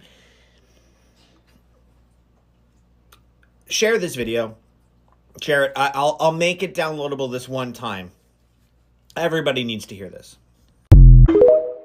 You have been lied to. This place and other like it are not there to lock up criminals so you can be safe. The real criminals are roaming around freely. The sellout tells you himself. Prisoners are used for free labor, aka slavery. Make no mistake, he didn't come up with the idea himself. In the 70s, when manufacturing jobs started disappearing, hit the fan. Instead of solving that, the biggest prison building project in the history of the world started. It had nothing to do with crime. Crime was declining. The war on drugs in the 80s was pushed to populate the prisons. Not with the criminals that are unaliving or stealing, just a regular small guy dealing. Of course, that happened to be African American or Latino. All sorts of companies are using prison labor, from Victoria's Secret to McDonald's. That's why the USA, with 5% of the world population, has 25% of the prison population. And don't be criticizing India for its caste system. Once you're a felon, you are denied everything, which keeps you in the loop of going back to prison. And don't be saying the system is broken. It's actually working exactly like it was supposed to be, to keep the racial hierarchies and make sure the powerful folks stay at the top.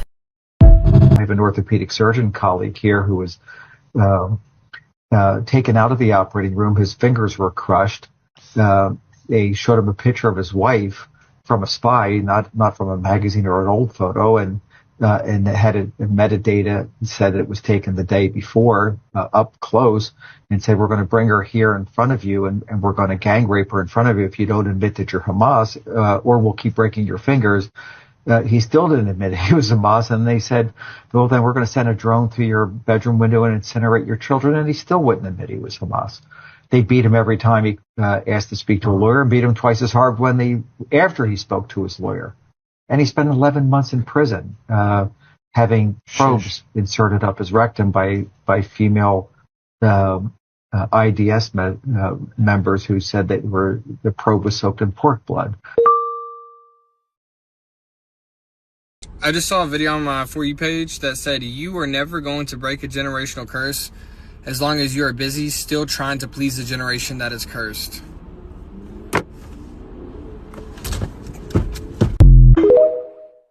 Do you know what the beating, the arrest, and subsequent release of Hamdan Balal, one of the co-directors of No Other Land, reminded me of?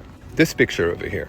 But also the parallels drawn by Ta-Nehisi Coates in this book, The Message, on Jim Crow South and the current apartheid state of Israel. Because the message from these two supremacist oppressive systems is exactly the same. No matter how successful you are, no matter how rich you are, no matter how acknowledged you are, the least of us will always be able to inflict violence on the best of you. Let's go back 70 years. This picture was taken when Ella Fitzgerald, one of the most recognizable singers in her time, was arrested before she was due to perform in front of an integrated audience in Texas. She wasn't the only one who was arrested. Dizzy Gillespie and his band were arrested as well. They were playing dice before the performance, and the police used that excuse to take all of them to jail overnight. This was just to send a message. This is the same situation. They saw a successful Palestinian that is recognized outside of the country, and they allowed for him to be violently attacked and then arrested to prove a point to the rest of the people in the West Bank. And also to prove a point to the world that no matter how much we elevate them, they will always be able to put them down. This is another clear sign that Israel is not playing a game of survival. They are playing a game of supremacy. It seems that Hollywood is trying to Hollywood, and the media is trying to media, so let's make one thing abundantly clear. Despite what the goons at Disney and this article at Variety want you to think, the reason that Snow White is bombing so badly at the box office is not because Rachel Zegler is pro-Palestinian. It is because Gal Gadot is a racist Zionist bitch. These idiots are trying to twist the narrative and make it seem like the reason that Gal Gadot had to hire extra security was because Rachel Zegler tweeted "Free Palestine" in a thread associated with promoting her Snow White film, and not the fact that she's a previous IDF soldier and has supported the murder of thousands of Palestinian children. And that article is a real piece of work, also written by a staunch Zionist racist. But, check out some of these quotes. In response to the aforementioned tweet, someone in the industry says she didn't understand the repercussions of her actions as far as what that meant for the film, for Gal, for anyone. When really it seems like Disney and Variety and anyone that supports Gal Gadot in this situation doesn't understand the repercussions of supporting genocide, of supporting the murder of hundreds of thousands of Palestinians, of killing children, of amputating children, of literally targeting children. There are repercussions to that, and that is the failure of your business and the failure of your prospects when you're trying to make something that shouldn't be made with a fucking IDF soldier. It's actually truly beautiful to see what is happening right now, because we are seeing that the boycott efforts for Palestine are working so well, and Hollywood is scrambling. The Western world is scrambling to try and figure out, how do we fix this problem? How do we fix the fact that people don't support Israel anymore? Well, maybe if Israel wasn't actually bombing the hell out of civilians and murdering and targeting civilians constantly, you wouldn't have that problem.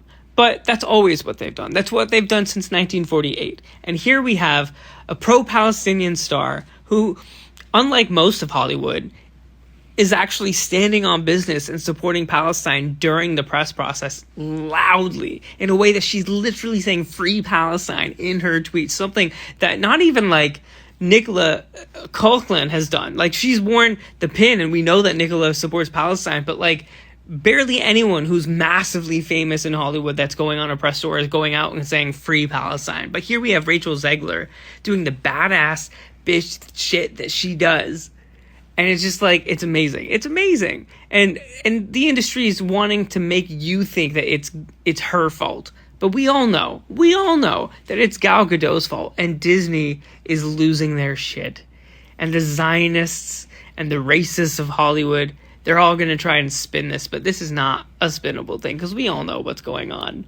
And it is just so beautiful to see everybody scrambling to save their dollars. The U.S. is illegally bombing a poor country and slaughtering civilians in order to defend a genocide committed by an oppressive foreign regime, and Democrats are more upset about the fact that the perpetrators leaked their Signal group chat about it.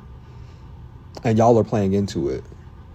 Y'all, like, I thought y'all would have broken out of this cycle when Chuck Schumer showed that his only real goal is to keep the left pro-Israel, which literally lost us the last election, and y'all literally blame the victims of that shit. And then y'all are defending this bullshit and reposting it. You war-loving Democrats are evil as fuck, bro. I don't want to hear it no more. I don't believe y'all anymore. Well, no, y'all actually love this shit too. This is all entertainment to y'all. Y'all don't realize who we are. Y'all don't realize that we are Nazi Germany.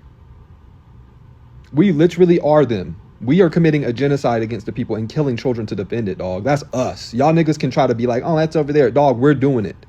And your party put that over protecting your rights. And y'all niggas is still reposting them.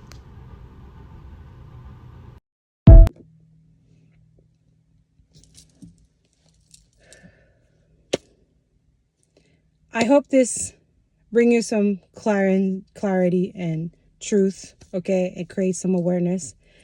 It brings you to take action, to do the right thing, to not lose your humanity, to continue using your integrity.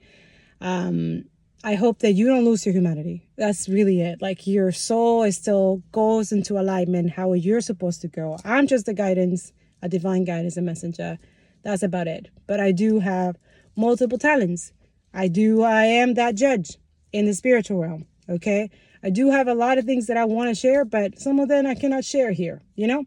So I go to my Telegram, I go to other sources, okay? Thank you, Lord.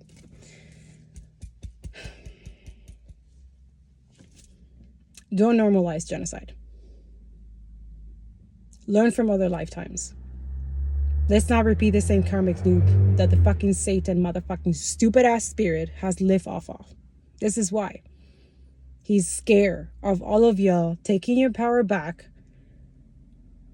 exposing all these demonic creatures that work for him, because he's nothing without them, and vanity and gluttony and all the fucking low vibrational shit, lust, everything, obsession, cheating energy, lying spirit, all that is low vibration, okay? That brings you down and keeps you trapped in this karmic energy loop.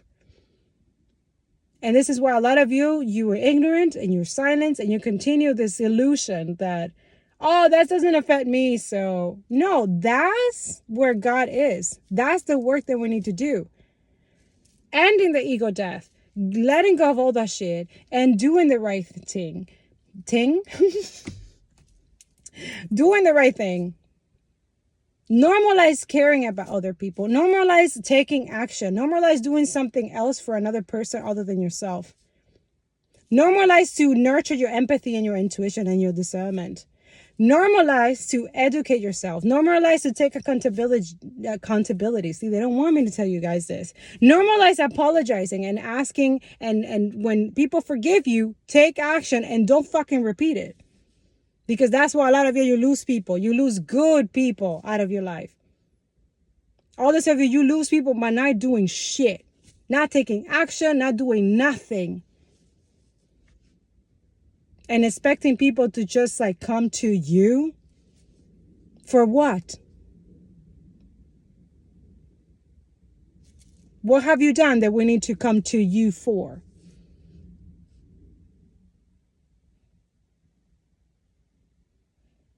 The audacity also of some people of expecting us to believe their BS, the lies, the bullshit. The audacity, huh?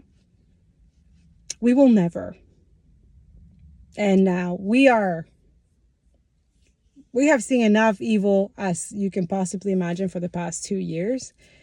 And honestly, I don't trust even more people, but at the same time now all I trust is God. And when God says this is good, this is bad, that's it. I trust that. I don't trust really, you know what I'm saying? And yeah, we make mistakes. That's the point. We learn from those things. But I think we have seen enough and we're grown enough. And we also have been bear witness enough to know what is the right and wrong, right? To know what is someone is fucking bullshitting and lying and making up shit so that they don't look bad. And then when someone is genuinely telling the truth, exposing the truth, exposing their hurt, and we feel it on an internal soul level that we know that those people are speaking the truth, they can never replace that. Those liars and masquerade spirits and demonic entity parasite reptilians, they can never replace a truthful person. They hate that. They can't stand that. Also, they hate themselves. It's clear as day. It's an energy. You cannot deny it. This is why we love Palestinians so much, because we know that they not only love people as much as they love themselves, but they love people.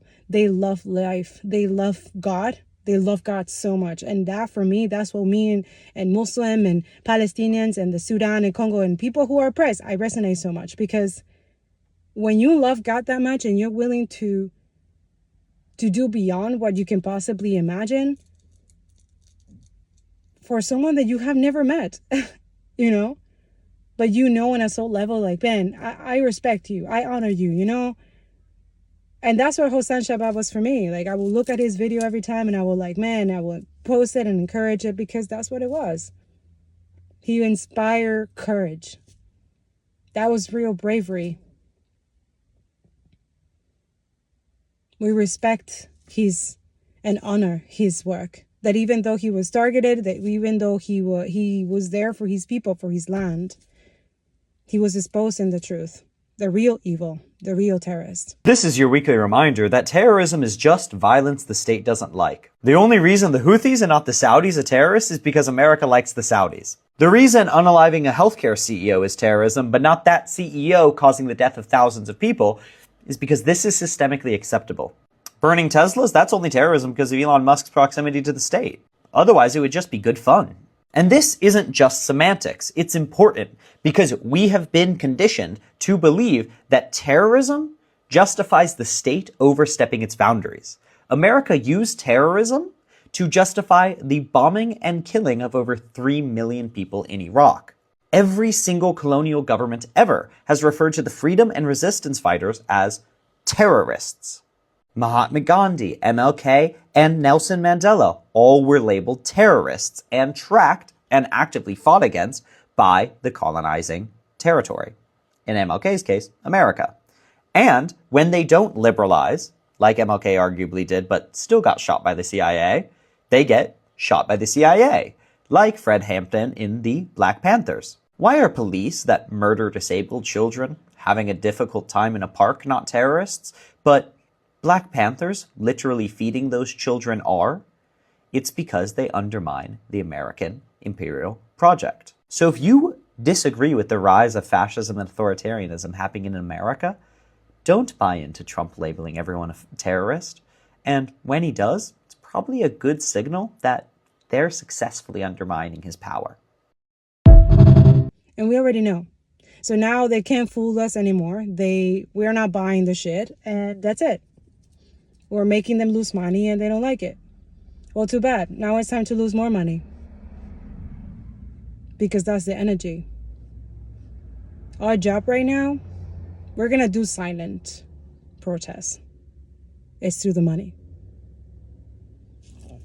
We need to do that. Okay?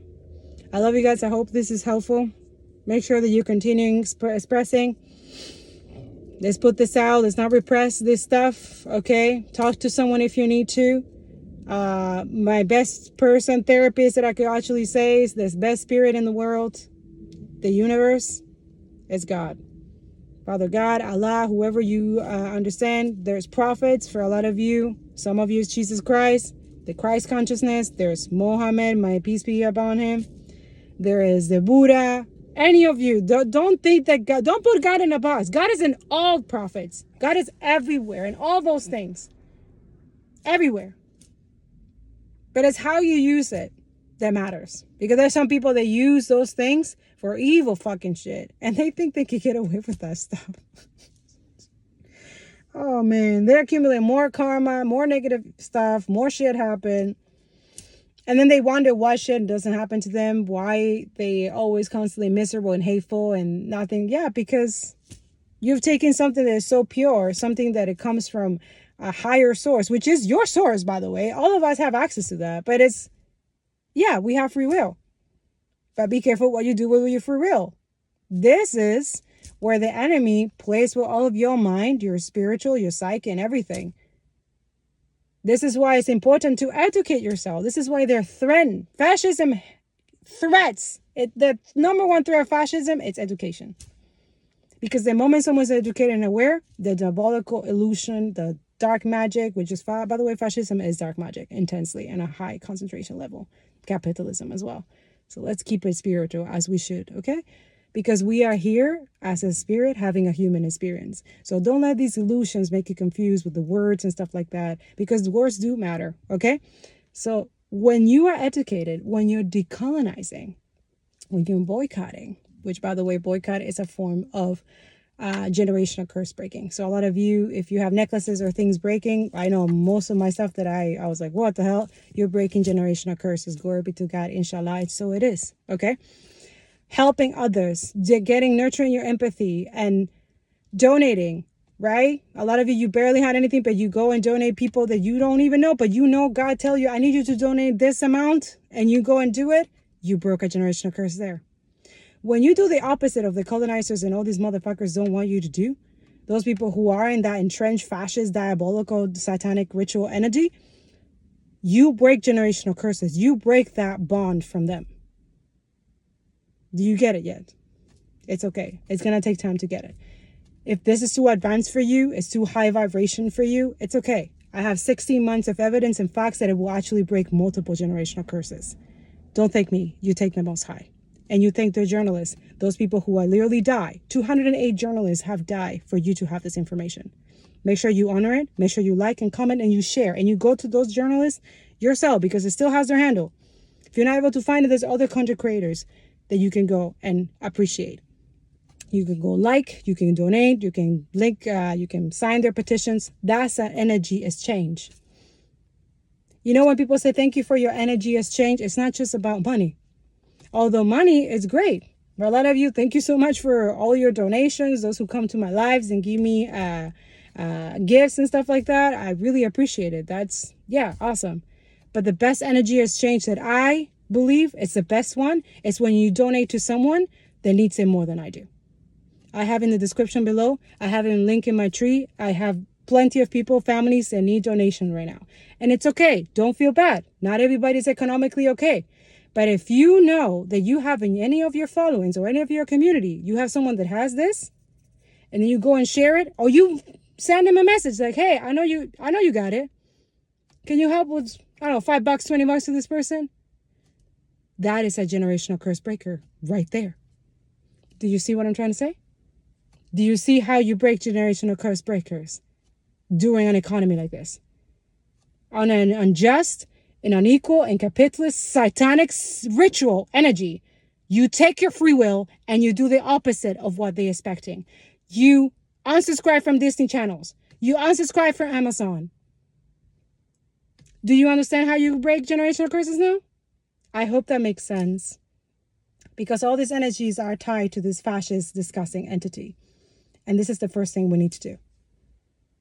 Or, if you would rather stay in your karmic energy and, not be on this earth anymore with passing all that to the next lifetime, but just letting you know in the next lifetime gets worse. So this is why when you are alive on this lifetime and you are aware that you need to do this work, and then once you do it, well, it's amazing, But if you're not doing it, don't complain. Don't complain. Don't complain. Okay? A lot of you will suffer the consequences of not doing nothing or staying silent and continue supporting those companies that you know that they are complicit in killing the Gaza and Palestine people who are okay with apartheid in Palestine. Yeah. I think I've been saying this, we've been saying this for a long time now, but I think we have gained the consciousness that Palestine is the North Star. And if a lot of us were not following that North Star and making sure that those people survive, we are already lost, But I don't believe that. I know that humanity has the capability of overcoming a lot of things. We kill fucking Nazis. We make sure the fucking fascists never grow. Are you kidding me? It's just as motherfuckers, they didn't feel, fulfilled enough. They didn't feel like they didn't kill enough Jews. Because that's what it was. They were killing Jews, right? But also let's not forget that they were killing people of color too. These people were racist. Right? This is what they're trying to bring back. But now it's the Palestinians. They're using Jewish supremacy and they're using Palestinians. As in the past, it was the Jews. Isn't that fucked up? So this is why education needs to be your vital source of anything. And honestly, use your discernment and ask God to confirm everything because there's so much fucking bullshit out there. And most of the propaganda is not just like lying. It's also omitting and hiding the truth because of that many lies. So a lot of you, I would recommend, bless me, bless you. Confirmation. A lot of you, not only talk to God, have the jasper crystal, okay? I always have jasper with me. See, I don't have it right now. But I always have jasper crystal with me. Jasper is a crystal that makes sure that you can see the truth through the bunch of lies. So whenever you're reading articles and stuff like that, I will hold jasper with me. I will talk to God and pray, and I will hold jasper with me. I hope that helps. You will feel it. Jasper never lies. Jasper is all about the truth. Have a jasper. And thank me later. And thank God later. Okay? This will help with also discerning content creation, content creators, and bullshit kakalaka. Like, for example, tarot readers, right? Jasper will turn very, very, very, hot when a tarot reader, like let's say I'm watching a tarot reader or something like that, it just randomly pops up in my thing.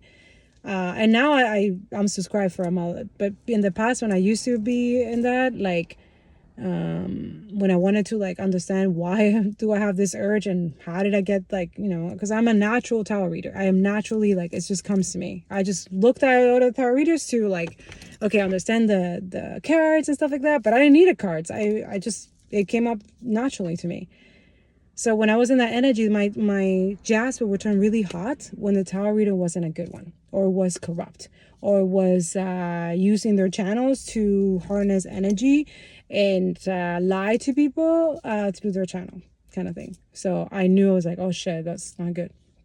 But God will confirm it to me. I was just really stubborn sometimes. I was like, oh no, they're good. But they weren't. They're just really good with the words they use. They use word manipulation. There's a lot of corrupt shit in the tube. Okay, so you have to be careful with that.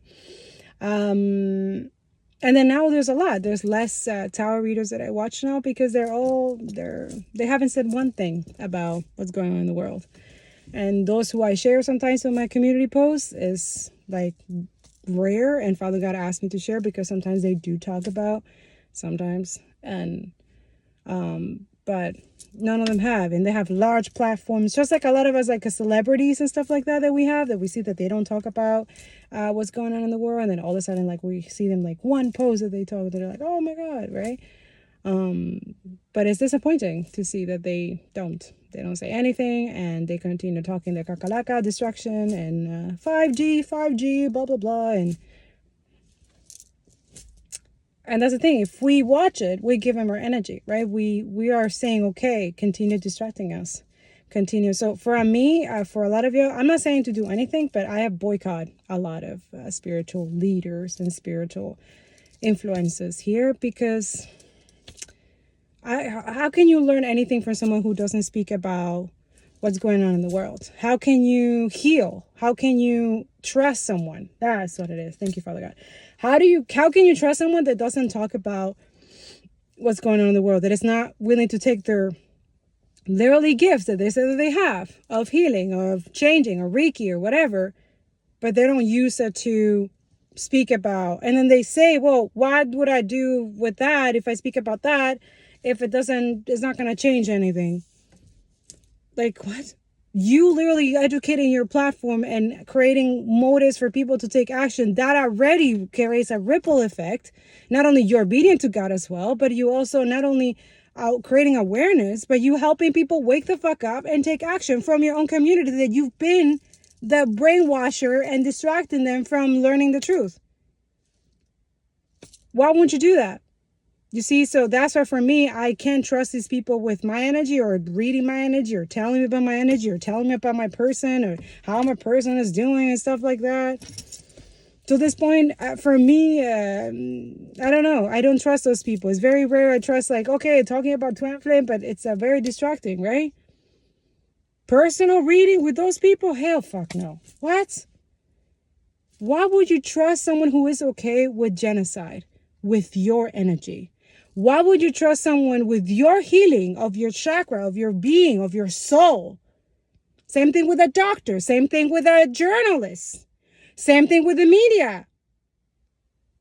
Why would you trust them when they've been silent for 18 months about genocide, about the Congo, about the Sudan, that they haven't taken action one bit, and they are aware? I know they are aware. I know they watch. They watch what we watch. And they're still quiet. Why? Because they don't want to disrupt their money. Someone who's willing to give you up for money will do the most horrendous thing you can possibly imagine with your energy. And you still would trust them with them reading your energy as a tarot reader? Stop that. Stop it.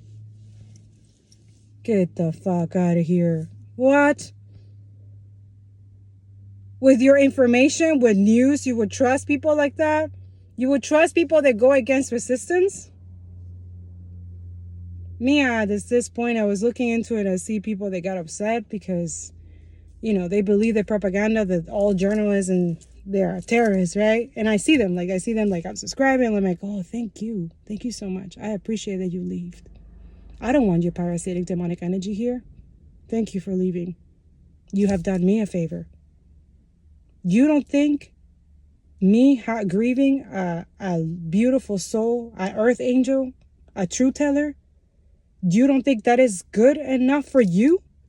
No. Thank you. I appreciate that you have left the premises. Because now my environment, our community is safer because you get the fuck out. I didn't have to do anything. But most of the time, I block and on it, like literally anybody commenting on weird ass shit. I'm not accepting any negativity or any evil shit here. Okay? I love you guys. I gotta go. But I hope this helped. Continue boycotting. Continue doing what you gotta do.